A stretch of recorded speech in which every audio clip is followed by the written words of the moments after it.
ගෙවල් වල කැරපොත්තු කියන්නේ ඉතින් හැමෝටම තියෙන ලොකු කරදරයක් නේද? අපි ඉතින් ගොඩක් වෙලාවට රසායනික දේවල් පාවිච්චි කළත් ඒවයි තියෙන අහිතකර බලපෑම් ගැලත් දෙපරක් හිතන්න වෙනවා.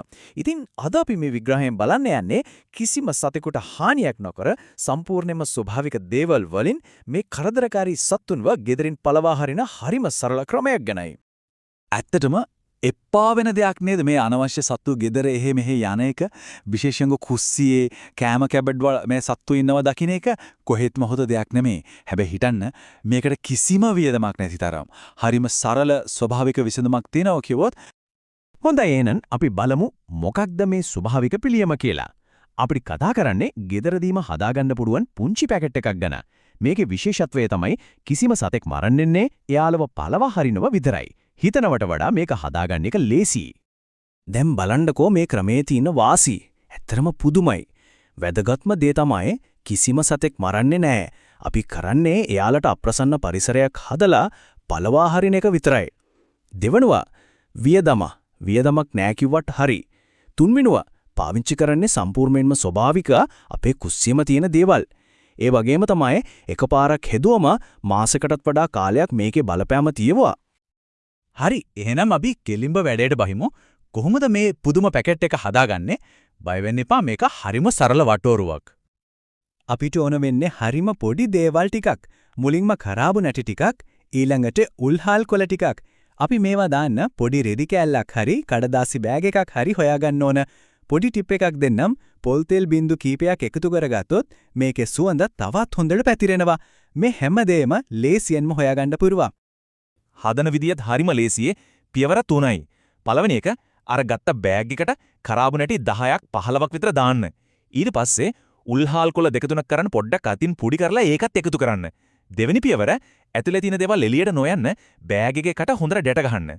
අවසාන පියවර දැන් මේ හදාගත්ත පැකට් එක කැරපොත්තු ගැවසන තැන් වලින් තියන්න. එච්චරයි. හැබැයි මේක හදලා නිකන් තිබ්බට මදි. හරියටම ප්‍රතිඵල ගන්න නම් මේවා තියෙන තැන හරිම වැදගත්. කැරපොත්තු වෙඩිපුරම ගැවසන තැන් තෝරගන්න ඕනේ. උදාහරණයක් විදියට කුස්සියේ කබඩ්, සින්ක් එකේ යට, කුණු බාල්දිය ළඟ, ෆ්‍රිජ් එක පිටිපස්සේ, ලාච්චු ඇතුලේ, ඒ වගේම නාන කාමරේ අඳුරු මුළු වගේ තැන් තමයි හොඳම. හොඳයි අපි මේ පැකට් හැදුවා හරියන තැන් වල තිබ්බා. ඒත් කොහොමද මේ පුංචි පැකට් එකකින් කැරපොත්තු යන්නේ? ඒක පිටිපස්සේ තියෙන කතාවත් හරිම සරලයි වගේම හරිම අපූරුයි. මේකෙදි වෙන්නේ හරිම පුදුම දෙයක්. කරාබු නැටි උල් හාල් කොළේ එකතු වුණා මෙන්න ඒ ප්‍රබල සුවඳ අපිට නම් හොඳ සුවඳක් වෙන්න පුළුවන්. හැබැයි කැරපොත්තන්ට නම් ඒක දරන්න බෑ. හරිම අප්‍රසන්න සුවඳක්. ඉතින් එයාලා ඒ සුවඳ තියෙන පැත්ත පලාතකටවත් එන්නේ නැහැ. හරියට නොපෙනෙන ස්වභාවික බාධකයක් වගේ මේක ක්‍රියා කරනවා. මේ ක්‍රමේ තියෙන තවත් නියමම දෙයක් තමයි එකපාරක් හැදුවම කොච්චර කල් පවතිනවද කියන එක. හිතන්නකෝ. දවස් 30ක් 40ක් ඒ කියන්නේ මාසයකටත් වඩා කාලයක් මේ සුවඳ පවතිනවා. ඉතින් හැමදාම මහන්සි වෙන්න කිසිම දෙයක් නැහැ. ඉතින් මාසයකට සැරයක් මේක අලුත් කරන්න ඕන නිසා අපි කොහොමද මේක අමතක නොකර අපේ පුරුද්දක් කරගන්නේ? ඒකටත් හරිම ලේසි ක්‍රමයක් තියෙනවා. කරන්න තියෙන්නේ හරිම පොඩි දෙයක්. හැම මාසෙකම එකම දවසක් තෝරගන්න. මාසේ පළවෙනිදා වගේ එදාට පරණ පැකට් ටික අයින් කරලා අලුත් පැකට් ටිකක් හදලා තියනවා. එච්චරයි. මේ පොඩි පුරුද්ද නිසා දවස ගානේ රසායනික දේවල් ස්ප්‍රේ කරන එකෙන් සම්පූර්ණයෙන්ම නිදහස් වෙන්න පුළුවන්. වියදම ගැන හිතන්නවත් දෙයක් නැහැ. මෙන්න තවත් පොඩි රහසක්. තවත් හොඳ ප්‍රතිඵල ඕන නම් මේ පැකට් එක ළඟින්ම ලෙමන් බින්දු ටිකක් දාපු පුළුන් කෑල්ලක් තියන්න.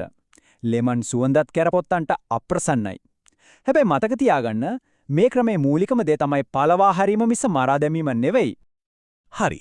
එහෙනම් අපි මේ කතා කරපු දේවල් එකපාරක් මතක් කරගමු. මේක පලිබෝධ පාලනයේට ගෙදරදීම හදාගන්න පුළුවන් සුපිරි විසඳුමක්. පාවිච්චි කරන්නේ කරාබු නැටියේ උල්හාල් කොළයි වගේ ස්වභාවික දේවල්. සත්තු මරන්නේ පළවා හරිනම විතරයි. වියදම අඩුයි මාසයකටත් වඩා වැඩ. ඇත්තටම නියමයි නේද? අවසාන වශයෙන් මේ වගේ සරල ස්වභාවික දෙයකින් ලොකු ප්‍රශ්නයක් විසඳගන්න පුළුවන් නම් අපිට හිතනවා නිරෝගී සතුටින් ඉන්න පුළුවන් ගෙදරක් වෙනුවෙන් ස්වභාව ධර්මයේ තව කොච්චරනම් රහස් හැංගිලා ඇද්ද?